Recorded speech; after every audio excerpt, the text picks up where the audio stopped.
Hello everyone. Today's topic is electric potential due to an electric dipole. So we know a lot of things about electric potential now. Electric potential at a point due to a source charge. Now, if there were a dipole in the place of a source charge, then what would be the electric potential at a point, at any point around the dipole? Let's find out. Let us assume that two charges, plus q and minus q, are separated by a distance 2a to make an electric dipole. We have already defined electric dipole moment in the previous chapter. Its magnitude is equal to the one of the charge multiplied with the distance between the two charges.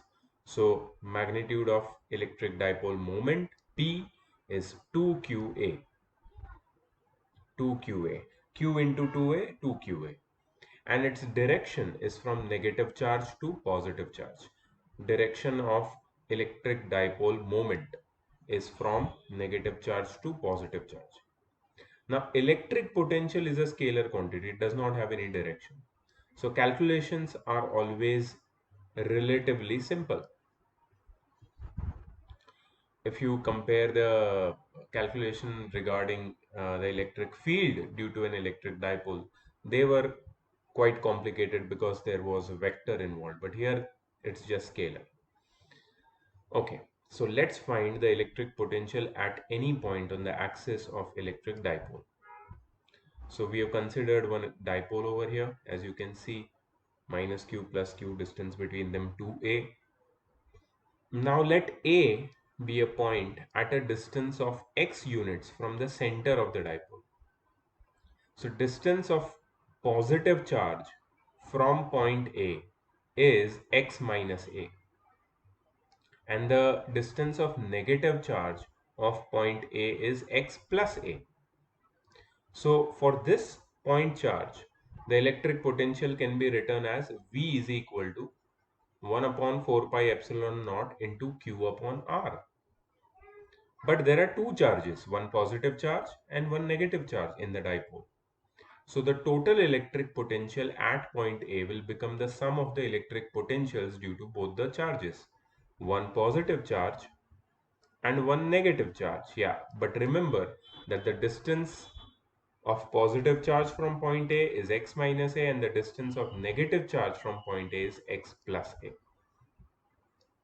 So we take q upon 4 pi epsilon naught out common, so we are left with 1 upon x minus a minus, why minus, because this charge has negative sign in front of it, so this plus sign will become minus 1 upon x minus a upon 1 upon x plus a.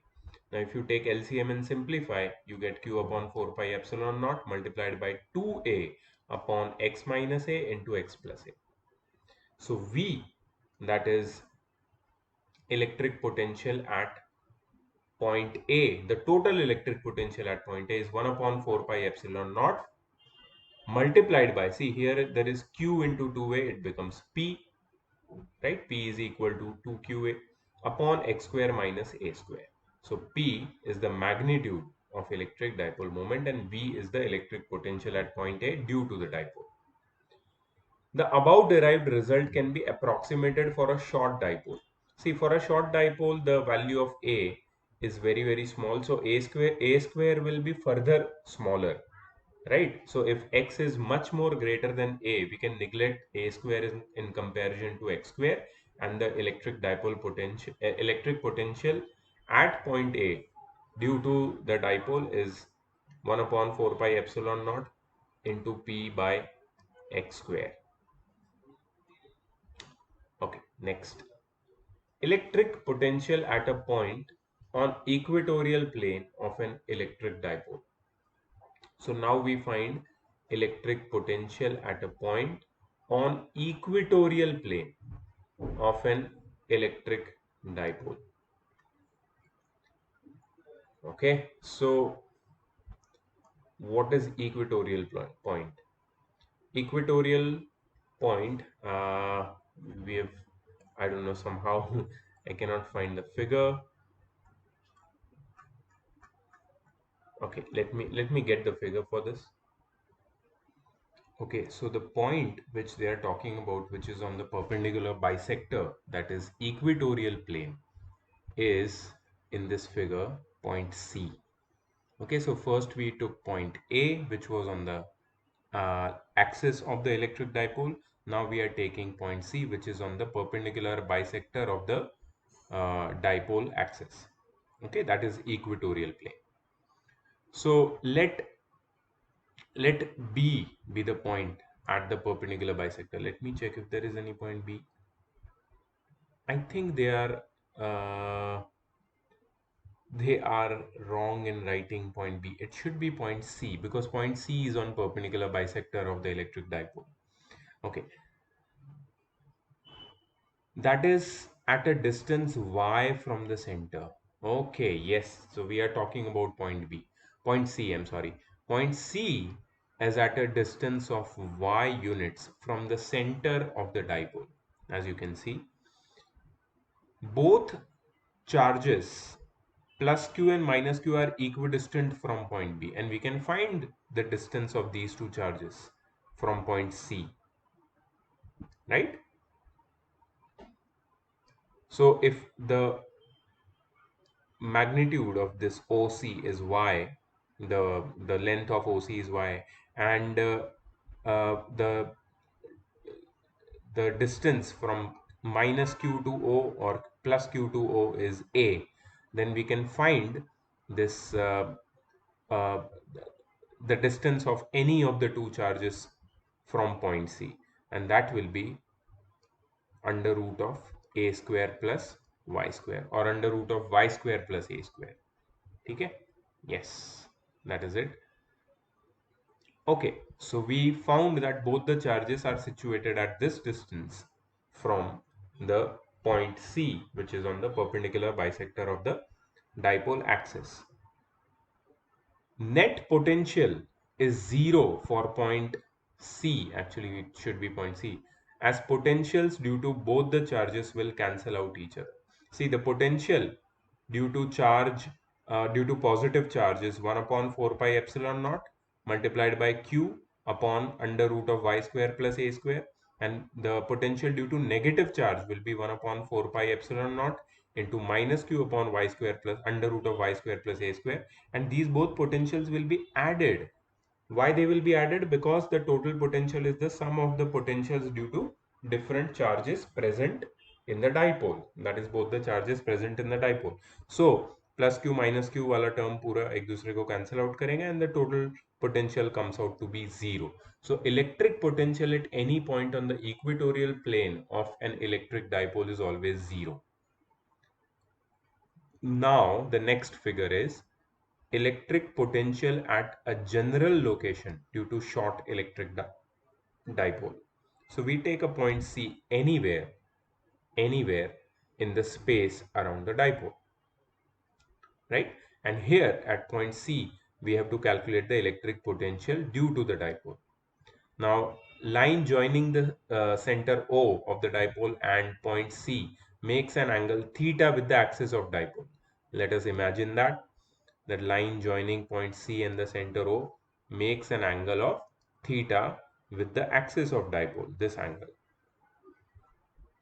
Let the distance of point C from the center be x. Now we imagine the distance of point C from O is x. So electric potential at a point C can be written as follows. V is equal to 1 upon 4 pi epsilon naught multiplied by Q upon AC plus 1 upon 4 pi epsilon naught multiplied by minus Q upon BC. Now 1 upon 4 pi epsilon naught and Q from the numerator comes out. We get 1 upon AC minus 1 upon BC in the bracket. Now we need to calculate approximate values of AC and BC for short dipole.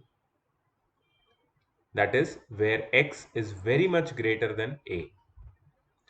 Extend the line OC beyond O and then drop the perpendiculars from A and B on line AC. So what I have done is I've extended the line OC, sorry, not AC. I've extended the line OC beyond O and then I have dropped one perpendicular from point B on OC and one perpendicular from point A on OC. These perpendiculars are BN and AM.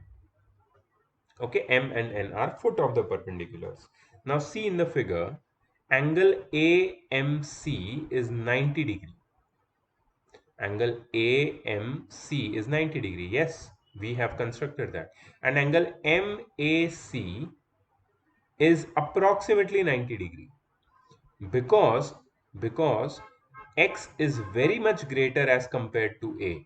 So these two lines are so near to each other that they are almost parallel. So this angle is also believed to be very close to 90 degree. Okay. So lines AC, OC and BC, AC, OC and BC, these three lines are almost parallel to each other. They are using the word almost parallel. Just imagine if the dipole length is very small and there is a point very far away.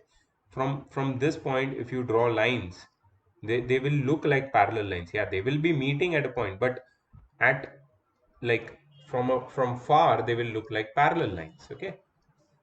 So yeah, you get the perspective. Let's read ahead.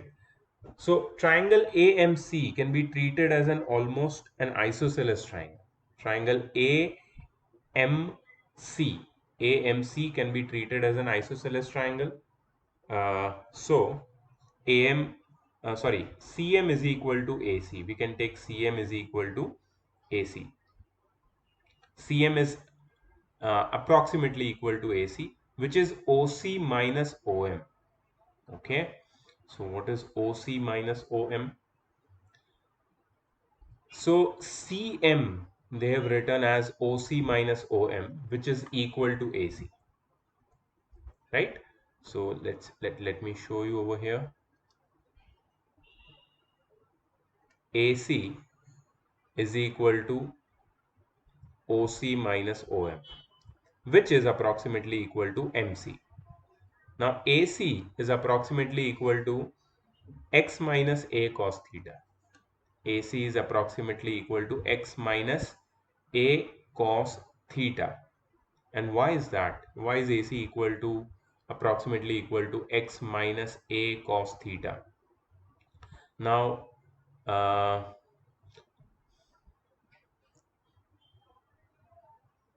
if you look at OC, what is OC?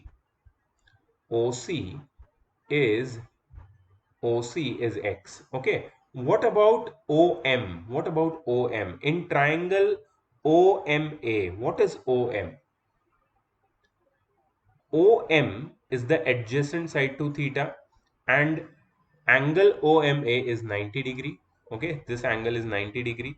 This is adjacent, OM is adjacent side to theta. So theta is equal, cos theta is equal to adjacent upon hypotenuse.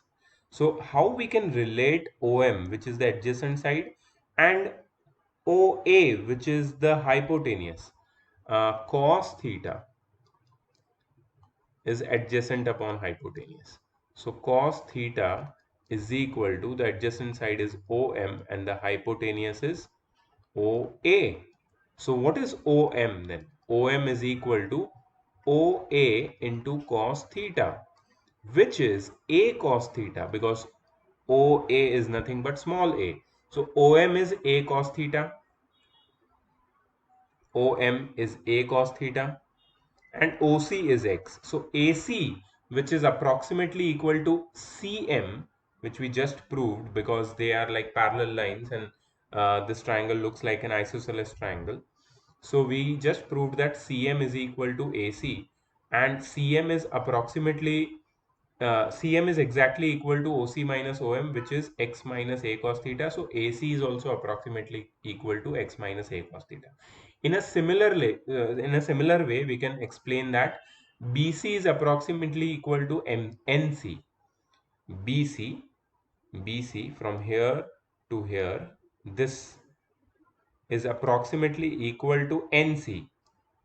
NC, okay, from here to here, from N to C, which is X plus A, which is X plus A.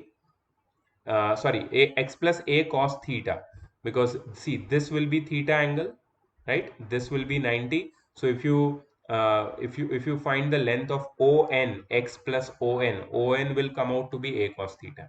So x plus a cos theta. So one AC comes out to be x minus a cos theta, and BC comes out to be x plus a cos theta. Up, we already had the expression over here involving AC and BC. Just put the values of AC and BC in there. X minus a cos theta in the place of AC, and x plus a cos theta in the place of BC.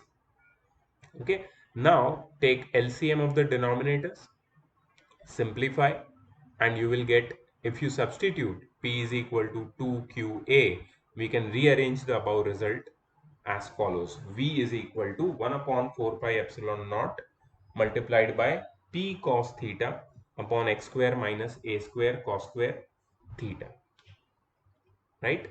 If you multiply 2a with q, 2aq becomes p. So 1 upon 4 pi epsilon naught multiplied by p cos theta upon x square minus a square cos square theta. So that is the electric potential at anywhere at point C, which is anywhere in the space surrounding a electric dipole. So for a short dipole, we can ignore a square cos square theta as compared to x square. So we can write the electric potential due to short dipole as 1 upon 4 pi epsilon naught into p cos theta upon a square. For axial location, if we use theta as 0 degree and theta 90 degree for equatorial plane, we can get the same result as we had got earlier. Okay, so yes, so that was electric potential due to the dipole at all the points around the dipole, on axial line, on equatorial line. Okay, next is electric potential energy of a two charge system in an external electric field. This we had studied briefly when we studied about the electric field due to an dipole in the first chapter. So this is similar to that, but you can say the perspective is little different over here. Let's see. So when a charge is moved slowly from infinity to a point inside electric field, then work done by the external agent in moving the charge is slowly equal to charge multiplied, okay, uh, is see, what they are telling you over here is, when a charge is moved slowly from infinity to a point inside the electric field, then the work done by external agent in moving the charge slowly is equal to charge multiplied with the potential of the point where the charge is moved. So there is one charge q1, and the work which is to be done in bringing the charge q1 from infinity to a point inside electric field where the potential is v1 is w1 is equal to q1 v1. Now there is another charge which is moved from infinity to a point inside the electric field where the potential is v2. So the work done by external agent w2 will be q2 into v2. But we know that the first charge q1 is already present inside the electric field. So work is needed to be done against the electric field of this charge also. We have already studied that work done is stored as interaction energy for the pair of charges. So let the distance between these 2 point charges be r12. Then the work done will be written as w3, which is 1 upon 4 pi epsilon naught into q1 q2 upon r12. Okay, so sum of all these work done by external agent will be stored as potential energy of the system. So U, that is potential energy of the system of two charges, will become now W1, that is work done in bringing first charge from the infinity to that point inside the electric field, plus W2, that is work done in bringing the second charge from infinity to any other point inside the electric field, and W3, that is work done in bringing the second charge uh, in the presence of the charge which was already brought before that. That is work done in bringing Q2 against the force exerted by the charge Q1. So the total work done is Q1 V1, Q2 V2, and 1 upon 4 pi epsilon naught Q1 Q2 upon R12. Correct?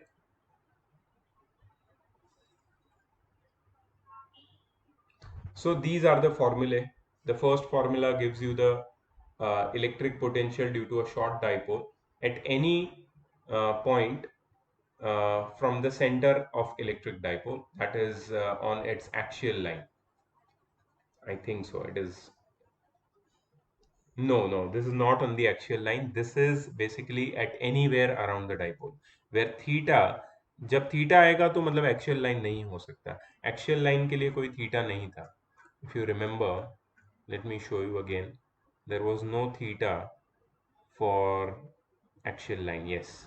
So 1 upon 4 pi epsilon naught into p upon x square minus a square, where a square was discarded because it was very small as compared to x, and we get this final formula. जब theta आएगा, that means there is uh, the point is not on the axial line. Okay, so theta is the angle between dipole moment vector and the line joining the midpoint of electric dipole and the point of observation at which you are finding the electric potential. Electric potential due to an electric dipole at any point on the axial line is given by this 1 upon 4 pi epsilon naught into p by x square. Electric potential due to and dipole, electric dipole at any point on the equatorial plane is v is equal to 0, and that is 0. And potential energy of two charged particle system placed in an external electric field is the sum of work done in bringing both the charges in its place against the electric field of the source charge and against the electric field of each other. Okay, let's start with the examples.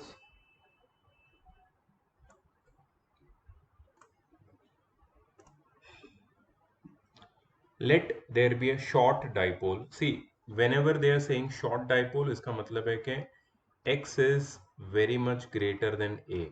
That means we neglect a, that is the dipole length. Okay, let there be short dipole having dipole moment. Dipole moment is p. P is equal to 2qa is equal to 5 into 10 raised to minus 8 coulomb meter. ठीक है, SI units. Calculate the electric potential due to this dipole. Electric potential due to this dipole has to be calculated at where at a point which is 1 meter away from the center of dipole in the following cases. Okay, first the point is on the axis of dipole, so first we need to find v axial. Okay, now the formula for v axial is 1 upon 4 pi epsilon naught multiplied by p upon r square. 1 upon 4 pi epsilon naught multiplied by p upon r square, right? So that is 9 into 10 raised to 9 multiplied by p, which is 5 into 10 raised to minus 8 upon r square. That is, now the point is 1 meter away, right? So r is the distance of that point. The formula which we just saw, it had x square, but don't get confused with r or x. Okay, we can write x square. Why to confuse you? Let's write x square over here. Okay, so that is 1 square, 5 into 10 raised to minus 8 SI units, everything is proper. So this will be 45 into 9 into 10 raised to 9 into 10 raised to minus 8, that is 10 raised to 1. So 450 volt. 450 volt will be the you can say 450 volt will be the potential at a point which is located at 1 meter away from the center of dipole on the axis of dipole. Okay, second is we have to find potential at a point on the equatorial plane of the dipole. V equatorial. See, V equatorial will be 0. We can directly say that V equatorial will be 0 because any point on the equatorial uh, line or equatorial axis of dipole is equidistant from both the charges of the dipoles. And if a point is equidistant from both a positive and negative charge, then the total potential at that point due to both the charges will be 0. So V equatorial will be 0. And if you want to substitute, write the formula, you can do it, but you will get 0. And a point that is on the line at a point which is on a line at an angle 60 degree with the axis and passing through the center. So this is the point which is anywhere around the space of electric dipole, and the line joining that point to the center of dipole is making an angle of 60 degree with the axis of dipole. Okay, so the potential V is equal to 1 upon 4 pi epsilon naught multiplied by P cos theta upon x square. That was the formula which we studied. Yes, correct. So now in the you have to just substitute the values. Now the location of the point, let's say Vp, okay, is equal to 9 into 10 raised to 9 multiplied by P, that is electric dipole moment, which is 5 into 10 raised to minus 8 multiplied by cos theta, which is cos 60 upon x square. X square is 1 square, which will remain 1. So this will be 450 multiplied by cos 60. Now cos 60 is 1 by 2, so this will be 225 volt. So all the answers are here. So this was very basic, simple question based on formulae. Let's go to the next question. Right? Correct. All the answers are correct. The first one is 450, second one is 0. They have calculated it. Even if you don't, you can write directly.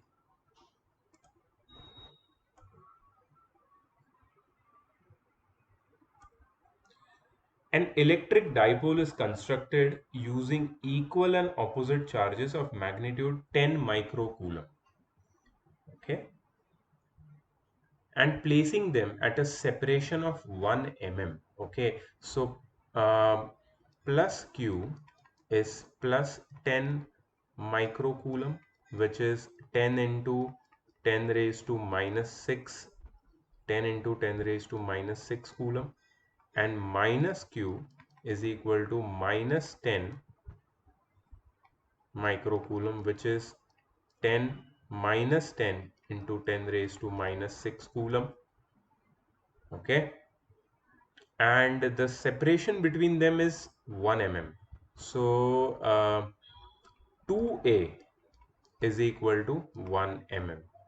Therefore, a is equal to 0.5 mm, which is 0.5 into 10 raised to minus 3 meter. So I've converted, I'm converting everything, whatever information I'm getting in the SI units. There is a point P at a distance of 1 meter from the center of the dipole. Okay, so the distance x is equal to 1 meter. We don't know whether it's on axial line or equatorial line, so it may be in anywhere around the space of the dipole. Okay, calculate the electric field intensity and potential at point P. Wow, this is interesting. Let's calculate the electric field intensity and potential. So first, let's calculate the electric field intensity. We don't know where the point is. Okay, so there is a point P at a distance of 1 meter from center of dipole.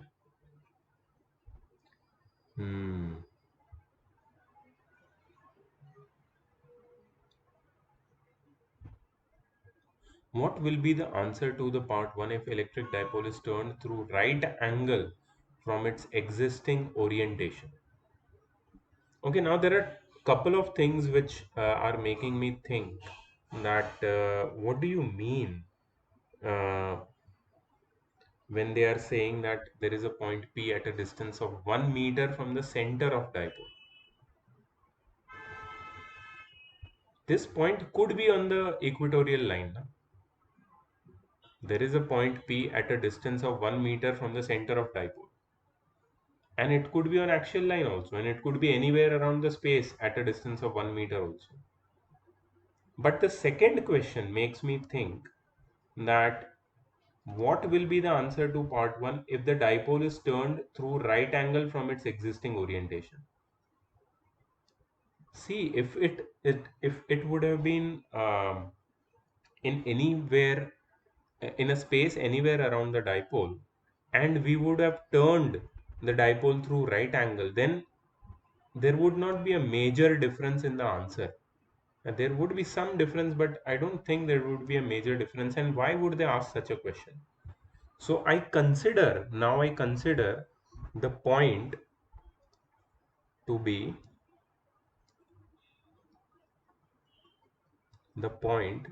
here somewhere. In the first case, I want the point P to be here, that is on the equatorial line. I want the point to be on the equatorial line, right? Because then if I turn this this particular point, wait just a moment, let me make the dipole a little smaller.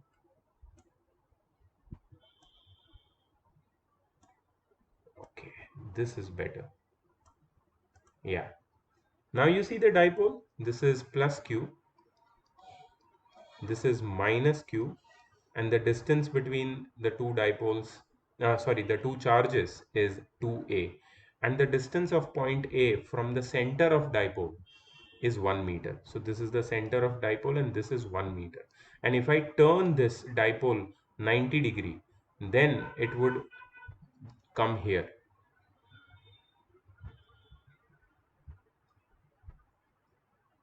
like this. So this will be plus q and this will be minus q. And then this point P would be on the axial line of the dipole. This could be the case, okay? And they have not mentioned that where you have to take this point P. You can take point P anywhere. They have not mentioned. They have just said that there is a point P at a distance of 1 meter from the center of dipole. Calculate the electric field intensity and potential at point P. Okay. So electric field intensity, E, is equal to, do you remember the formula for electric field intensity at a point P, which is on the equatorial line of the dipole? It is 1 upon 4 pi epsilon naught multiplied by P upon x cube. You must be wondering that where did this dipole length go? Why did I not write the dipole length? Because the length of the dipole is very much smaller than the distance of the point from the center of dipole. That's why I neglected A completely. There was no meaning of taking A over here. So this is 4 into 10 raised, sorry, 9 into 10 raised, sorry, 9 into 10 raised to minus 9 multiplied by P. P is the 2QA. Okay, so 2QA is 2A, which is sorry, 2A I already know. 2A is, sorry, 2A is 1 mm, right? So that is 1 into 10 raised to minus 3. 1 into 10 raised to minus 3, that is 2A into Q, one of the charges, that is multiplied by 10 into 10 raised to minus 6. Okay, upon x cube, upon x cube. Now x is 1 meter, this is 1 cube. So electric field intensity will become, so this will be 9 into 10 raised to minus 9 minus 3 minus 6. This is minus 9 minus 9 minus 18, and there is one more 10, so minus 17.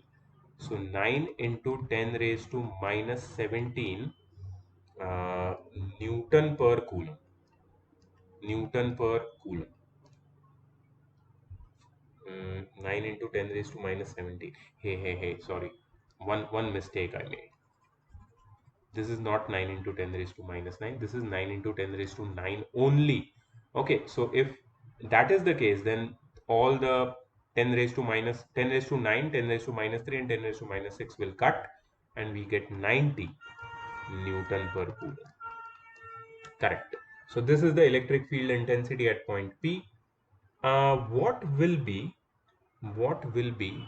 the electric potential at point P? EP and VP. The electric potential at point P in the first case would be 0 because it is located on the equatorial plane. Okay. In the second case, what will be the answers to the part 1 if electric dipole is turned through right angles from its existing orientation? Okay, let's find electric potential at point P. Now we know that electric potential at point P, that is electric potential on axial line, is equal to 2 times electric potential at equatorial line, which is nothing but 2 multiplied by 90, which is 180 Newton per coulomb. Formula डालने की जरूरत नहीं है, we know that. Electric potential बोल रहा हूँ, electric potential नहीं है, electric field intensity. Electric field intensity at point P is nothing but the electric field intensity at the axial line in the second case, which is 2 times the electric field intensity at the equatorial line, equatorial plane, right? So that is 2 into 90, 180 Newton per coulomb. What about the electric potential? Okay, so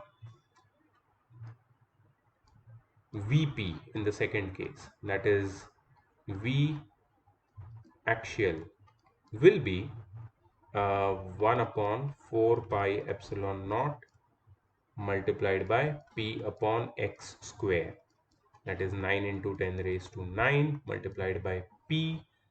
P is 2a into Q, so 1 into 10 raised to minus 3 into 10 into 10 raised to minus 6, so 10 into 10 raised to minus 9, 10 into 10 raised to minus 9, which is 90 volt. 90 volt. Okay. uh, there is one I think relationship between electric field and electric potential. mm, yeah, but I don't know whether I can apply that over here or not. Electric field is also known as potential gradient, is it? Potential gradient, so V by X. Electric field is also known as potential gradient, but we don't know the distance. I'm not sure about the distance. What to take about the distance. So I'm not sure how this will be applicable. So anyways, we have got the formula over here. We have got the answer over here, 90 volts. Yeah. So that I think marks the end of our yeah. So that's what they have done. They've taken 1 point on the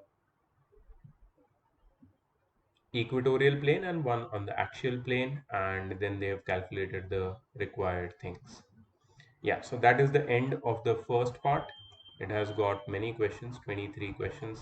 I'm going to upload this video now and give you the assignment right away, so you start solving it, and I'll be making videos immediately on the next part of this chapter. Let's try to finish this chapter as soon as we can, and then once this uh, electro electrostatics, the unit is over, then we are done with a huge part of physics. Then the rest of the chapters are not so lengthy. Yeah, magnetism is maybe a little bit, but still yeah, we will pick up speed eventually. Let's hope to finish it soon.